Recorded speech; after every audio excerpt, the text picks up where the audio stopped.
عزیز طلباء second year very good, شاباش، کیونکہ آپ کا کام بہت باقاعدگی سے مل رہا ہے، بہت زیادہ کام مل رہا ہے، کوسچنز پوچھ رہے ہیں بچے، اس بات کی بڑی مسرت ہے، بڑی خوشی ہے۔ بڑا کام ہوتا ہے کلاس جب تیار کرتے ہیں انسان، تو سرادل گواہ ہیں کہ اس لیکچر کی تیاری میں اس سارے کو لکھنے میں 1 گھنٹہ لگ گیا ہے۔ تھکاوٹ اس وقت دور ہو جاتی ہے جب یہ لیکچر آپ تک پہنچتا ہے اور آج جواب میں آپ کے ہوم ورکس آنا شروع ہو جاتے ہیں۔ یہ سارے کام جب آپ لکھ لیتے ہیں تو اس وقت ساری تھکاوٹ دور ہو جاتی ہے۔ ہمارا آج کا لیکچر یہاں شروع ہوا چاہتا ہے۔ یہ لیکچر ہے سیکنڈ ایئر کے لیے، مولانا شبلی نعمانی کا مضمون ہے مسلمانوں کا قدیم طرز تعلیم۔ شبلی نعمانی مقالات شبلی کتاب سے لیا گیا ہے۔ آپ دیکھ سکتے ہیں کہ مولانا شبلی نعمانی انورٹڈ کاماز میں نہیں ہے، لیکن یہاں میں نے اس کو دکھانے کے لیے کامے ڈالے ہوئے ہیں، اور مقالات شبلی یہ مضمون کا نام ہے اور یہ کتاب کا نام ہے۔ تو آپ دیکھ سکتے ہیں کہ مضمون اور کتاب کا نام انورٹڈ کاماز میں ہے۔ ہم آج صفحہ نمبر 4 2-3 لائنیں اور صفحہ نمبر 5 مکمل ختم کریں گے۔ کچھ MCQs ہیں جو آج آپ نے پیج پر، کاپی پر، کہیں پر بھی سالو کر کے دے دینے ہیں کہ اب تک تعلیم کے کتنے ادوار کا ذکر ہوا ہے۔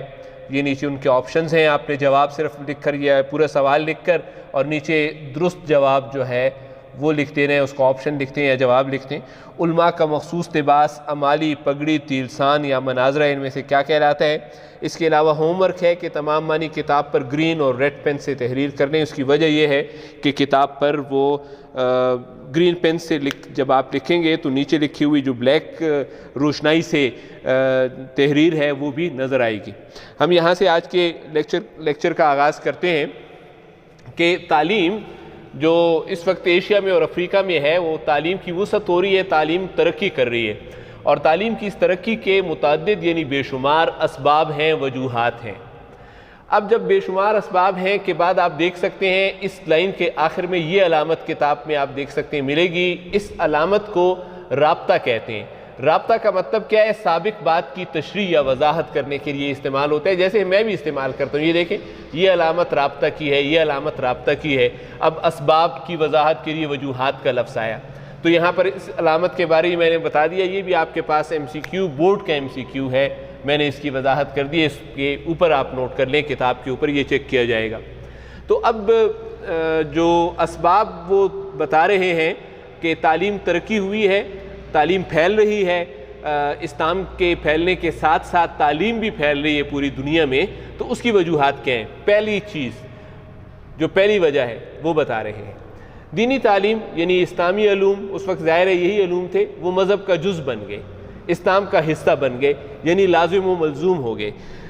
ایک آدمی کلمہ طیبہ پڑھے گا، لا الہ الا اللہ محمد الرسول اللہ پڑھے گا، تو اس کے لیے لازم ہو جائے گا کہ وہ دینی تعلیم بھی حاصل کرے گا۔ ایسا ہو ہی نہیں سکتا کہ ایک آدمی مسلمان تو ہے اور وہ دینی تعلیم حاصل نہیں کر رہا۔ ہم کیا پڑھ رہے ہیں؟ تعلیم کی وسعت۔ ظاہر ہے جتنے وسیع مقدار میں لوگ مسلمان ہوں گے، دینی تعلیم حاصل کریں گے، تو تعلیم کو ترقی ہوگی۔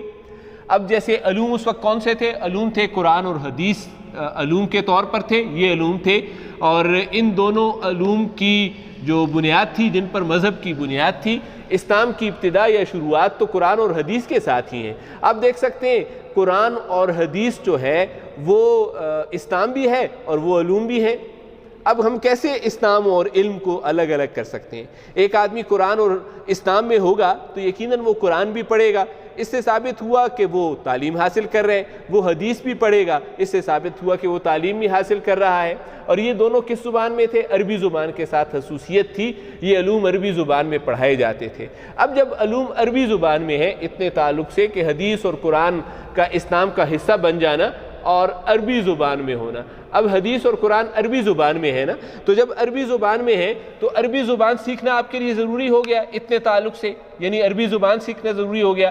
اب آپ یہ علوم کے نام ہے، نحو بھی سیکھیں گے کیونکہ یہ عربی سیکھنے کے لیے ضروری ہے، صرف، لغت، معنی، اسماء اور رجال، یہ تمام علوم کے نام ہیں۔ صفحہ نمبر 2 پر ان کے معنی آپ نے تحریر کر لیے ہوئے ہیں۔ تو ان علوم کا ذکر کیوں آیا؟ ان علوم کا ذکر عربی کی وجہ سے آیا کہ آپ قرآن اور حدیث سیکھ رہے ہیں تو آپ کو مجبوراً عربی زبان سیکھنا پڑے گی، عربی زبان کے تعلق سے آپ کو یہ چیزیں بھی سیکھنی پڑیں گی۔ علم اس طرح وسیع ہو رہا ہے، گویا جیسے مذہبی تعلیم یعنی تمام اسلامی علوم کے ضروری اجزاء، اہم حصے جو تھے، یہ تمام اہم حصے جو تھے ان کو تعلیم حاصل کرنا انتہائی ضروری ہو گیا تھا۔ اب دیکھیں فلسفہ ایک علم تھا، پہلے ہم نے یہ پڑھا تھا کہ فلسفے کو قدر نہیں تھی، علم کا نام جس میں دلیل اور عقلی دلائل کی ضرورت محسوس ہوتی ہے، اس علم نے علم کلام کی صورت میں شاعری کی شکل میں یہ اسلامی اصولوں کو شاعری میں پھیلانا، صوفیاء کلام نے جب شاعری شروع کر دی تھی حضرت محمد صلی اللہ علیہ وآلہ وسلم کی تعریف میں، تو وہ اس علم یعنی فلسفے کو استعمال کرنے لگے تھے۔ تو یہ پہلی دفعہ ہوا کہ فلسفے کو مذہبی علم ہونے کی عزت حاصل ہو گئی۔ اب ہم پڑھ کیا رہے ہیں؟ ذرا سے اوپر آئیے، ہم تعلیم کی وسعت پڑھ رہے ہیں۔ اس وقت آپ نے تعلیم کی وسعت کو ذہن میں رکھنا ہے۔ ابھی تک ہم نے ایک چیز پڑھی تعلیم کی وسعت میں کہ قرآن اور حدیث کے ساتھ ہم نے عربی سیکھی، عربی سیکھنے کے لیے ہمیں یہ سارے علوم بھی سیکھنے پڑے، ان علوم کے ساتھ ساتھ ہمیں فلسفہ کو بھی سیکھنا پڑا۔ ان سب سے کیا ہو رہا ہے؟ ان سب سے علم ترقی کر رہا ہے۔ علم مذہبی علم ہونے کی عزت حاصل کی، فلسفہ کو بھی اسلامی علم کا نام دیا گیا۔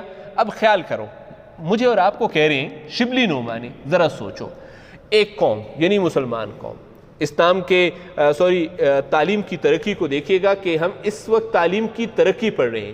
مسلمان قوم ہے، اس مسلمان قوم کی خوبیاں بیان کر دیں گے۔ پہلی خوبی، ان میں اسلام کا جوش ابھی تازہ ہے۔ اسلام نیا مذہب تھا اور ہر نئی چیز شروعات میں زیادہ پرجوش اور سرگرم ہوتی ہیں۔ اب جب زیادہ پرجوش اور زیادہ سرگرم ہوں گی تو کیا ہوگا؟ اسلام ترقی کرے گا، اور اسلام ترقی کرنے کے ساتھ علوم ترقی کریں گے کیونکہ یہ لازم و ملزوم ہوں گے۔ جس کی رگوں میں مسلمانوں کی خصوصیت رہی ہے، ہنوز کچھ خصوصیات ہیں، ہنوز ابھی تک عرب کا لہو، عرب کی خصوصیات سب مسلمانوں میں یعنی ایشیا اور افریقہ میں بھی آ گئی ہیں۔ عرب کے ایک خاص خصوصیات ہیں، وہ محنتی ہیں، وہ جفاکش ہیں، وہ سرگرم ہوتے ہیں، پرجوش ہوتے ہیں، اسلام سے محبت رکھتے ہیں۔ تو ان کی یہ خصوصیات جو ہیں، عرب کی یہ خصوصیات ایشیا اور افریقہ کے لوگوں میں بھی آ گئیں۔ اب عرب کی خصوصیت کیا تھی؟ تعلیم دینا اور تعلیم لینا اور دینا۔ یہ خصوصیت پھر کن لوگوں میں آ گئی؟ ایشیا والوں میں بھی آ گئی علم کی خصوصیت، جس کی ہمتیں بلند ہیں۔ اب یہ اقوام جو ہیں ان کا طاقت اور حوصلہ بہت زیادہ ہے علم پھیلانے کے لیے، ارادے مستقل ہیں، نہ ٹوٹنے والے ارادے ہیں، ان کے حوصلے وسیع ہیں، بلند حوصلے والی قوم ہے علم دینے کے لیے۔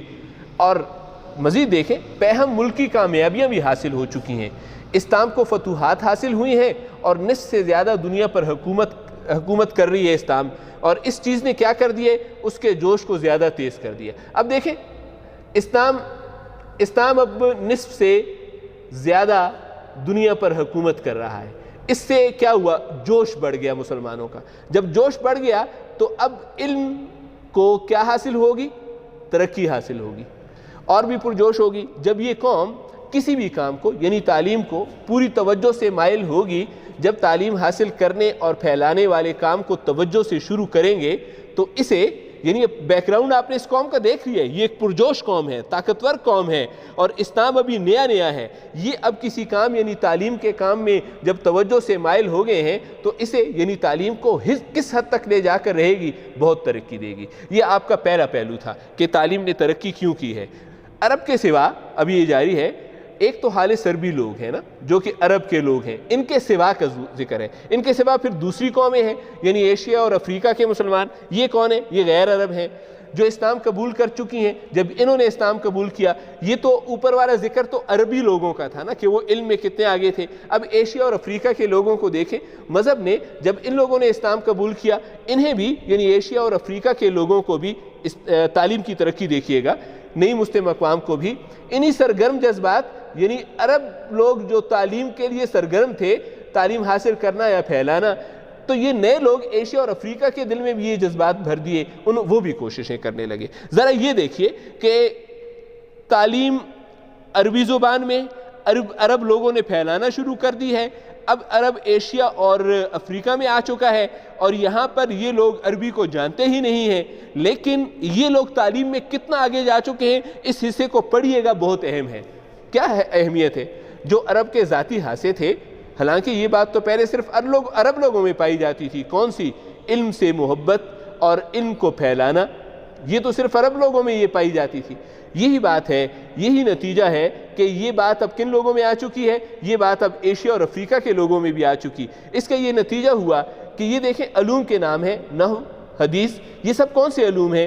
عربی زبان کے علوم ہیں، حدیث عربی زبان، اصول عربی زبان کا علم ہے، فقہ، علوم، یہ تمام نام کون سے زبان کے ہیں؟ عربی زبان کے ہیں۔ ان کے بڑے بڑے اساتذہ، آپ سے میں پہلے سوال پوچھ رہا ہوں، ان کے بڑے بڑے اساتذہ عرب کے ہونے چاہیے نا؟ عرب کے ہونے چاہیے، کیونکہ عرب کے لوگ تو تعلیم میں بہت آگے ہیں۔ ذرا دیکھیے آگے آئیے، ان کے بڑے بڑے امام و پیشوا، بڑے بڑے اساتذہ کل اجمی ہیں، سب ایشیا اور افریقہ کے ہیں بھی۔ تعلیم کی ترقی کا اندازہ لگاؤ میرے دوستو کہ تعلیم کو ایشیا اور افریقہ کے لوگوں نے اتنی ترقی دے دی کہ وہ علوم جو اسلامی علوم تھے، جو عرب سے ہو کر آئے تھے، جو فقہ حدیث کے علوم تھے، یہاں کے لوگوں نے ان کو اتنی ترقی دے دی کہ اب ان میں جو بڑے بڑے اساتذہ ہیں وہ عربی نہیں بلکہ غیر عربی ہیں۔ یہ پہلی وجہ تھی تعلیم کی ترقی کی۔ تعلیم کی ترقی کی دوسری وجہ ہے تعلیم یعنی علم کا دینا اور علم کا لینا۔ مسجدوں صرف یہی نہیں رہا کہ اب صرف مسجدوں کے صحن میں تعلیم دی جائے گی، یا علماء اساتذہ کے ذاتی مکانات میں، ان کی خاص درسگاہوں میں تعلیم دی جاتی رہے گی، ان کے تعلیمی اداروں میں، ان کے گھروں میں، ان کے مدرسے وغیرہ میں مقید نہ تھی۔ اب یہ دیکھیں تعلیم کیوں ترقی کر رہی ہے کہ صرف ان دو جگہوں میں تعلیم نہیں دی جا رہی ہے۔ لو بھائی، اب وزراء تعلیم حاصل کر رہے ہیں، وزیر بھی پڑھ رہے ہیں، اب حکام، حاکم علاقے کا نگران بھی تعلیم حاصل کر رہے ہیں، فوج کا سربراہ بھی پڑھ رہا ہے، اہل منصب حکومت میں بڑے بڑے عہدوں پر لوگ ہیں یہ بھی پڑھ رہے ہیں، ہر طبقے کے لوگ امیر ہیں چاہے غریب ہیں، ادنا ہیں یا اعلیٰ ہیں، شاہ و گدا ہیں، سب پڑھ رہے ہیں۔ اب صرف مساجد اور خانقاہوں میں ہی تعلیم نہیں دی جا رہی ہے، اب سب لوگ اور ہر جگہ پڑھ رہے ہیں۔ یہ لوگ کیا کر رہے ہیں؟ پڑھتے بھی ہیں، پڑھاتے بھی ہیں۔ خود پڑھتے ہیں، کوئی ایک علم خود پڑھ رہے ہیں، پڑھاتے ہیں، اور دوسرے علم میں ماہر ہیں، کون؟ وزیر، بادشاہ وغیرہ۔ اب یہ لوگ پڑھ بھی رہے ہیں، پڑھا بھی رہے ہیں۔ اب آپ خود سوچیں کہ جب وزراء اور بادشاہ پڑھیں گے تو عام لوگوں کو کتنا شوق ہوگا تعلیم کا۔ وزارت میں کا ذکر ہے، ایک وزیر کا ذکر ہے، جب وہ وزیر تھے، وزیر کا نام ہے ابو علی سینا، جو سائنسدان بھی تھے، فلسفی بھی تھے اور وزیر بھی تھے۔ پیدا ہوئے 980 میں، فوت ہوئے 1037 میں، اور وزیر جب تھے تو کثیر الاشغال وقت تھا، وزیروں کے تو بڑے بے شمار کام ہوتے ہیں، لیکن چونکہ وہ استاد بھی تھے، اس کام کے باوجود ان کی خدمت میں علم حاصل کرنے کے لیے متعدد بے شمار طلباء کا ایک گروہ تھا، پوری ایک بڑی کلاس تھی جو حاضر رہتا تھا، پڑھا کرتے تھے ان سے۔ ڈیئر اسٹوڈنٹس، دوسری وجہ کا مطلب کیا ہے کہ عام لوگ یعنی مسجدوں اور خانقاہوں میں تو صرف عام لوگ ہی پڑھا کرتے تھے نا، بادشاہ تک کے لوگ علم حاصل کر رہے تھے، تو اندازہ لگائیں تعلیم کیوں نہ ترقی کرے۔ پھر آپ نے اندازہ لگایا کہ بادشاہ وزیر بھی علوم حاصل کر رہے ہیں۔ تیسری وجہ تعلیم کے پھیلنے کی دو وجوہات ہم پڑھ چکے ہیں، ہم تیسری وجہ پر ہیں۔ تعلیم کے پھیلنے کی تیسری وجہ ہے تعلیم یعنی علم کا حصول، اس میں اب آزادی ہے۔ اس کو سٹوڈنٹ سمجھیے گا، یہ میں آپ کی مثال سے سمجھاؤں گا۔ آپ کو آزادی نہیں ہے، آپ میتھس کے سٹوڈنٹ ہیں، آپ بایو نہیں پڑھ سکتے ہیں، آپ سائنس کے سٹوڈنٹس ہیں، آپ آرٹس نہیں پڑھ سکتے ہیں، آپ کو آزادی نہیں ہے، آپ ٹائم ٹیبل کو فالو کریں گے، آپ مرضی نہیں کریں گے۔ تب ایسا نہیں تھا، علم کے حصول میں آزادی تھی، مرضی تھی، ٹائم ٹیبل نہیں تھا۔ مقرر نصاب، ایک نصاب جو طے شدہ سلیبس ہوتا ہے، اس کے پڑھنے کی پابندی نہیں تھی تب۔ طے شدہ سلیبس کا کیا مطلب ہے؟ آپ میڈیکل کے سٹوڈنٹ ہیں تو آپ بایو ہی پڑھیں گے، آپ کبھی بھی میتھس کے کلاس میں نہیں جا سکتے ہیں۔ اس سے کیا ہو گیا؟ اس سے نقصان، اس کا فائدہ تو کیا ہوگا لیکن اس کا نقصان کیا ہے؟ اس کا نقصان یہ ہے کہ سٹوڈنٹس بس ایک خاص علم کے ماہر ہوتے ہیں۔ ڈاکٹر ہے تو اس کو انجینئرنگ کا کچھ پتہ نہیں ہے، ہمارے ہاں یہ بڑی کمی ہے۔ کمپیوٹر والا ہے تو اس کو میڈیکل کا کچھ پتہ نہیں ہے، مذہبی تعلیم حاصل کرنے والے کو سائنس کا کچھ پتہ نہیں ہے۔ تب ایسا نہیں تھا، تب ایسا نہیں تھا۔ سلیبس کی پابندی ضروری نہیں تھی، مرضی تھی، آزادی تھی.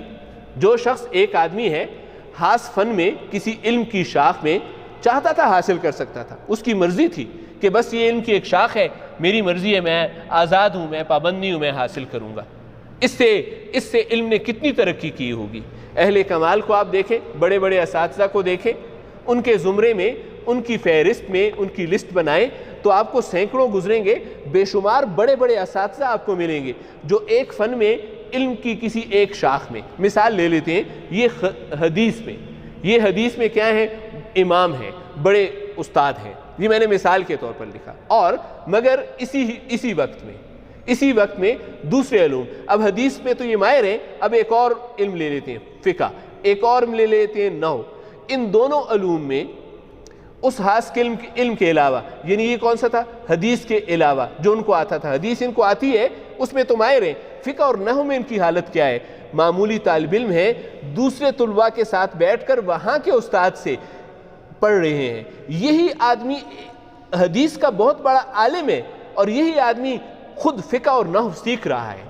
تیسری خصوصیت کا مطلب یہ ہے کہ صرف ایک علم حاصل کرنا کافی نہیں تھا بلکہ دیگر علوم بھی سیکھتے تھے. آج کل کیا ہو رہا ہے؟ آج کل یہ ہو رہا ہے کہ آپ اگر بچے کے ہاتھ میں ناول دیکھ لیں تو والدین اس کو کہتے ہیں کہ تم فزکس پڑھو، تم کیمسٹری پڑھو، تم ناول کو کیوں ہاتھ لگا رہے ہو؟ یا طالب علم کے ہاتھ میں مذہبی کتاب دے دیں تو مذہبی کتاب اس کے ہاتھ میں ہو تو اس سے فوراً لے لی جاتی ہے. بھی تم اپنی اردو کیوں نہیں یاد کرتے ہو؟ تم اپنی انگلش کیوں نہیں یاد کرتے ہو جو تم یہ دیکھتے ہو؟ تو طالب علم پابند ہو گیا، ان چیزوں سے دور ہو گیا. ان چیزوں سے دور ہونے سے اس کو کم علوم حاصل ہو رہے ہیں. اس کو آزادی ہونی چاہیے کہ وہ زیادہ سے زیادہ پڑھے. اسی وجہ سے علوم ترقی نہیں کر رہے. چوتھی وجہ علم کی ترقی کی دیکھیں، عمرا. یہ پہلے بھی میں نے بتایا، امیر کی جمع ہے. کسی شعبے کے نگران اس کا مطلب دولت مند نہیں ہے، دولت مند اس کا معنی نہیں ہے، بلکہ پہلے یہ ہوتا تھا نا کہ وزیر ہے، وزیر صحت ہے. وزیر صحت ہے، یہ اپنے انڈر بہت سے امیر رکھ لیتا تھا. اب مختلف انچارج ہیں نا، جیسے یہ ہسپتالوں کا انچارج ہے، یہ امیر ہے، اس کے ذمہ ادویات بنانا ہے. یا یہ ایک اور امیر ہے، اس کے ذمہ ملک میں مریضوں کی تعداد کا تعین کرنا ہے. تو یہ بہت سارے امیر ایک وزیر کے نیچے. یہ کام کون کرتے ہیں آج کل؟ یہ سیکریٹری کرتے ہیں، سیکریٹری ہیلتھ وغیرہ، ڈپٹی سیکریٹری. تو عمرا ہوتے ہیں، امیر کی جمع کسی شعبے کے نگران ہوتے تھے. اب یہ وجہ دیکھ رہے ہیں آپ تعلیم عام ہونے کی، ان کا ذکر کیوں ہو رہا ہے؟ اہل منصب ہیں، حکومت کے عہدیدار ہیں اور ان کے گروہ ہیں، ان کی زیادہ تعداد ہے. یہ کیا کرتے ہیں یہ لوگ؟ یہ سرپرستی کرتے ہیں. کیسے سرپرستی؟ حوصلہ افزائی کرتے ہیں، قدر کرتے ہیں، اسکالرشپ وظائف دیتے ہیں. کن لوگوں کو؟ شائقین علم کو. علم لینے والے یعنی اسٹوڈنٹس کے عمرا کیا کرتے ہیں؟ اسٹوڈنٹس کو اسکالرشپس دیتے ہیں، اور دینے والوں کو یا اساتذہ کو اسکالرشپس دیتے ہیں. اس سے تعلیم کی اشاعت، تعلیم کا جو علم کی ترقی ہے، یہ بہت بڑا سبب بنا. بھئی یہ کیسے سبب بن گیا؟ سوچیں آپ کہ استاد کو اسکالرشپ، وزیر نے اپنا مدرسہ بنا لیا، جتنے اسٹوڈنٹس آ رہے ہیں ان کو اسکالرشپ دے رہے ہیں، جتنے اساتذہ آ رہے ہیں ان کو اسکالرشپ دے رہے ہیں. اس سے کیسے ترقی ہوئی تعلیم کی؟ لوگوں کو زیادہ سے زیادہ علم کا شوق ہوا کہ عمرا کے، بادشاہوں کے مدرسے میں جاؤں، پیسے بھی ملیں گے اور علم بھی حاصل کر لیں گے. اس سے بڑا ذریعہ بنا سلاطین، بادشاہ، سلطان کی جمع، ان کے بھی مدرسے تھے، وزیروں کے بھی مدرسے تھے. کہتے ہیں ان کو تو ایک طرف ان کا کیا ذکر کرنا، ان کا ذکر مت کرو، ان کے تو ہوں گے ہی. معمولی سے معمولی ایک ادنا اور چھوٹا سا رئیس، کسی ریاست کا نگران، چھوٹی سی ریاست ہے، یہ بڑا ملک ہے، اس میں ایک چھوٹی سی ریاست ہے، اس کا نگران ہے. اس کی خدمت میں، اس کے دربار میں شامل جو مدرسہ ہے اس میں سینکڑوں بے شمار ادیب و فاضل اساتذہ موجود ہیں. رئیس کے مدرسے میں سینکڑوں اساتذہ ہیں جن کو یہ تنخواہ پر اس نے رکھا ہوا ہے. تو آپ بادشاہ اور وزیر تو ایک طرف، تو بادشاہ کے کتنے ہوتے ہوں گے؟ یہ عام سا رئیس ہے. ان کی تنخواہیں، یہ جو اساتذہ ہیں ان کی تنخواہیں، پڑھانے کا ظاہر معاوضہ دے گا، خدمت کے صلے میں نہیں، پڑھانے کے بدلے میں نہیں ہے. مطلب ان کی تنخواہ اس لیے نہیں ہے کہ آپ یہاں پر آ رہے ہیں، 2 کلاسیں لیں گے تو اتنے پیسے ملیں گے. اس پڑھانے کے پیسے نہیں ملتے تھے. پھر کس چیز کے مل رہے ہیں؟ بلکہ اس کے مقابلے میں پیسے کس چیز کے تھے؟ ان کا ذاتی کمال، جو جتنا ذہین ہوتا تھا اتنی زیادہ اس کی ارننگ تھی۔ ایک استاد ہے، ایک عالم ہے، وہ بہت زیادہ ذہین ہے تو رئیس صاحب اس کو اس کی ذہانت کے پیسے دے رہے ہیں۔ ایک دوسرا استاد ہے، قبول عام ہے، اپنے علم کی وجہ سے لوگوں میں بہت زیادہ مقبول ہے، بڑا پاپولر ہے، یہ بڑا فیمس ہے، بڑا پاپولر ہے، مشہور ہے، فیمس ہے۔ جتنا زیادہ فیمس ہے اتنے زیادہ اس کو پیسے دے رہے ہیں۔ یہ اس پڑھانے کے پیسے نہیں ہیں، اس پاپولیرٹی کے اور اس کی ذہانت انٹیلیجنس کے پیسے اس کو مل رہے ہیں۔ مہنگے داموں خریدا جاتا ہے۔ ان دونوں باتوں پر اسے بھاری تنخواہ دی جاتی ہے، بھاری رقم اس کو دی جاتی ہے۔ تمام ملک میں جب رعایا کو، لوگوں کو یہ علم ہوا کہ فلاں وزیر صاحب ہیں وہ استاد کو لاکھوں روپے دیتے ہیں، فلاں رئیس صاحب ہیں وہ استاد کو ہزاروں روپے دے رہے ہیں، تو عام لوگوں نے کیا کر دیا؟ لیاقت، انہوں نے اپنی ذہانت کو استعمال کرنے لگے۔ علم کو ترقی ہوئی ہے یا نہیں ہوگی؟ جب عام لوگوں کا بھی دل چاہے گا کہ میں بھی دربار میں جا کر پڑھاؤں تاکہ مجھے بھی ہزاروں لاکھوں روپے ملیں، تو انہوں نے اپنی لیاقت کو استعمال کرنا شروع کر دیا۔ کیوں؟ کہ استاد کے مدرسے میں، بادشاہ کے مدرسے میں چلا جاؤں، شہرت حاصل کرنا شروع کر دی، اپنے علم کے ذریعے لوگوں میں مشہور ہونے لگے۔ کیوں کا جواب چلے آپ واٹس ایپ کر کے دے دیجئے گا کہ وہ کیوں مشہور ہونا چاہتے تھے، میں انتظار کروں گا۔ عام جوش پھیل گیا، عام رعایا میں جوش پھیل گیا، علوم حاصل کرنے لگے۔ یہ لے کیوں کا جواب یہ آ گیا۔ شاید ہمیں بھی ذہانت اور شہرت کی وجہ سے بڑے مدرسوں میں پڑھانے کا موقع مل جائے، اس طرح ہماری بھی ارننگ زیادہ ہو جائے۔ تصنیفات، جب علماء کتابیں لکھ رہے تھے، اب یہ وہی اساتذہ ہیں، یہ وہی علماء ہیں جو بادشاہ کے دربار میں، جو سلاطین کے دربار میں، وزراء کے دربار میں ہیں۔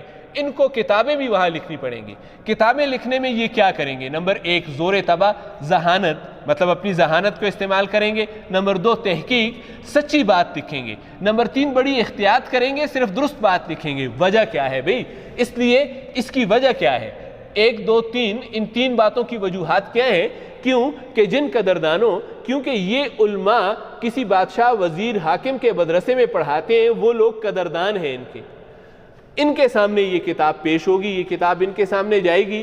یہ آج کل کی طرح کے بادشاہ نہیں تھے جن کو علم نہیں تھا، جن کے پاس سائنس کا علم نہیں ہے، جو حدیث نہیں جانتے، ان کو تو کوئی بھی کتاب دے دو یہ کہیں گے واہ واہ واہ واہ کیا کتاب لکھی ہے۔ ایسا نہیں تھا۔